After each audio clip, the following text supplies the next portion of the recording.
Барыңарға салам. Өткен программабызда біз саяси партиялардың шайлоо алдындағы уадаларын талдап, аткарган аткарбагандарын тизмектеп беребиз деп уада берген элек. Биз сөзүбүзгө турабыз, турбагыдай депутат белек. Эмесе арген бардыгын айтып берет силерге. Кандайсыңар? Мен дароо эле баштайм. Биринчи кезек Кыргызстан партиясыныкы. Кеттик. Кыргызстан бул жогорку кеңештеги эң бай партиялардын бири. 2010 жылы аны ири ишкерлер жана мурда кийин чиновник болуп байлык топтогондор түптөгөн. Ачык айтканда көбү алка магнат Шаршембек Абдикеримовдуку деп билишет. Иши кылып, бул партия 2015 жылы убаданы мол берип, катуу мактанышкан. Мен ойлойм, биздин талапкерлер, биздин Кыргызстан саясий партиясынын талапкерлеринин ичиндеги талапкерлер эң татыктуу талапкерлер. Коррупцияга малынмаган, коррупцияга эч убакта колун салбаган, өздөрүнүн маңдай тери менен тапкан жаштар бүгүнкү талапкер болот. Мен ойлойм, ушулар бүгүнкү күндө парламентке келсе, келечекте жакшы өкмөт түзгөнгө, жакшы өкмөттү ишин көрсөткөнгө өздөрүнүн чоң салымдарын кошот. Деп айтып, жогорку кеңеште 18 мандатка ээ болушкан. Дароо СДПК Атамекен Өнүгүү Прогресс менен парламенттик коалицияга кирген.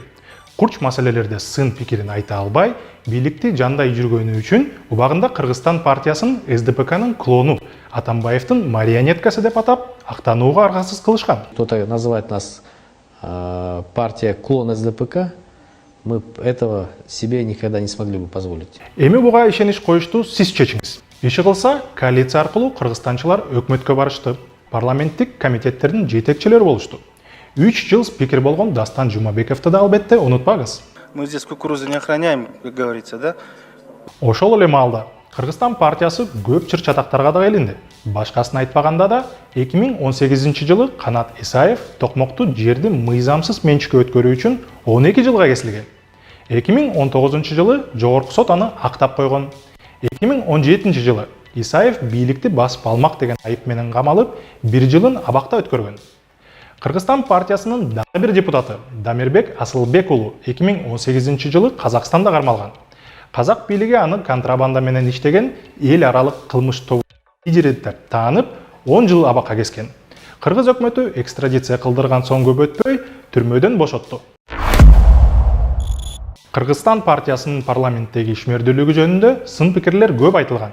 Мисалы Ширин Айтматова жогорку кеңештеги ун өндүрүүчүлөрдүн мафиясы деген иликтөөсүндө Шаршембек Абдикеримов жана башка депутаттарды мандаттарын баюу үчүн колдонгон деп айыптаган. Анын айтымында депутаттар өздөрүнүн бизнесин колдоо үчүн бир нече мыйзамдарды кабыл алган. То есть они покрыли все официальные расходы на выборы и еще заработали около 350 миллионов только за 1 год и только на одном законе. Убаданы учтап эле чачышканын башында айтып өтпөдүкпү? Ошондо атайын сайт ачып, аткарчу иштерин төкпөй чачпай жазышкан. Эстерине сала калалы деп, ал сайттарды сыйпалап таппай калдык. Булго эми жаңылык деле эмес. Шайлоо өткөндөн кийин көп эле партиялардын сайттары ичиндеги бүт маалыматтары менен кошо жок болуп кетет. Бирок, билесиңер да, интернет эч нерсени унутпайт. Веб-архивде сайттын копиясы сакталып калыптыр. Анда 7 кадам аттуу программа бар экен. Текстти окуп көрсөк, ал шайлоо программасына эмес эле философиялык чыгармага окшош. Ыймандуу Кыргызстан, кереметтүү Кыргызстан, жигердүү Кыргызстан деген пункттарда мамлекет мындай тигиндей болушу керек деген чакырыктар турат. Аны көчөгө чыксаң, илибой таксист деле айтып бере алат. Эч кандай конкретика жок. Шайлоочу катары мен программада маселелер аныкталып, аны чечүү жолу жана мөөнөтү белгиленишин күтөм. Бирок бул жерде андай жок экен. Дастан байке, кемчиликтерди көрүп жатасызбы? Кемчилигин көрө албай атам. Айтмакчы, сайты өчкөнү менен YouTube'да партия Кыргызстан деген канал сакталып калыптыр. Ошол жерден убадалардын видео форматын таптык. Көрөбүз. Биз өзүбүзгө милдеттенме алуу менен пенсиянын орточо деңгээлин 13 000 сомго чейин жеткирүүгө убада беребиз. Кайдагы 13 000 сом? Соцфонд 2020 жылы Кыргызстанда орточо пенсия 6061 сом деп расмий билдирди. Ар бир жаңы төрөлгөн наристеге 50 000 сомго чейин депозит төлөөгө жетишебиз. Стоп, ушуга токтоло кетели. Бул убада ишке ашкан эмес. Эмнеге деп Али Токтокунов Азаттыкта жүргөндө спикер Дастан Жумабековдон жакшы эле сурап калды эле. Бирок сиздер 50 000 деп убада бергенсиздер. 50 000 жетебиз. Популисттик идея менен жеткандай. Бул биздин койгон талап. Ушу талапка жетебиз. Качан? Биздин койгон максат. Качан? Мисалы сиз Эми качан ушул деп- чакырылыш үчүн убада бергенсиз да? Эми калган убадалар ишке аштыбы, ашпадыбы өзүңүз баа бериңиз. Ар бир облуста карыз коркунучуна калган жарандарыбызга жардам бере турган акысыз юридикалык кеңеш берүү пункттарын ачабыз. Дыйкандардан айыл чарба продукциясын сатып алуу боюнча мамлекеттик кепилдик берүү маселесин көтөрөбүз. Электр энергиясынын тарифтерин арзандатуу үчүн ишкерлер төлөгөн салыктардын көлөмүн кыскартуу үчүн күрөшөбүз. Ипотека кредитин төлөөнүн мөөнөтүн 20 жылга чейин көтөрүүгө жетишебиз. Айыл жерлериндеги медициналык тейлөөнүн сапатын жогорулатабыз. Илим менен спортту өнүктүрүүгө ар тараптан колдоо көрсөтөбүз. Айылдарга 500 тигүү цехин жана экологиялык жактан таза продукция чыгарган 500 ишкана ачабыз. 500 деп ошондо катуу эле дуулдашкан эле. Мына ишенбесеңиз. 500 швейных цехов по районам, областным центрам. Это 500 теплиц по районам, областным центрам. Это 500 перерабатывающих мини-компаний. 5 эмес 6 жыл депутат болуп отурушат. Деги канча убадасы ишке ашты?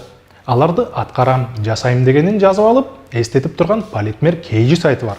Андагы маалыматка карасак, Кыргызстан партиясынын талапкерлери жалпы 73 убада беришиптир. Канчасы аткарылыптыр дебейсизби? 16 эле ишке ашыптыр. Тагыраагы 22% убадасы гана ишке ашкан. Мисалы, Нарын облусундагы Чолпон айылы таза суу менен камсыз болуптур. Чоң Алайда кыш куючу заводду куруу маселеси жогорку кеңештин жыйынында көтөрүлүптүр. Мигранттарга акысыз юридикалык консультациялар ачылыптыр жана башка. А бирок партия 2015 жылы биз баарын сөзсүз жазайбыз. Башкаларга окшоп айтып, бирок унутуп калбайбыз дебеди беле. Башкалар убада берет. Биз аткарабыз. Кыргызстан саясий партиясы. Балким Кыргызстан партиясы оппозицияда жүрсө түшүнүүгө болор эле. Бирок такай бийликте, өкмөттө, коалицияда болушта да. Анда эмнеге убадасын аткарышкан жок? Эми убада берсе аткарышабы? Ишенич коюш сиздин колуңузда. Бул видеого лайк коюп, социалдык тармактарда таратканды унутпаңыз. Албетте башка партияларда убадаларды калың беришкен. Биз аларды да таап чыктык. Али Тактакунов каналына жазылсаңыз, баарын көрө аласыз.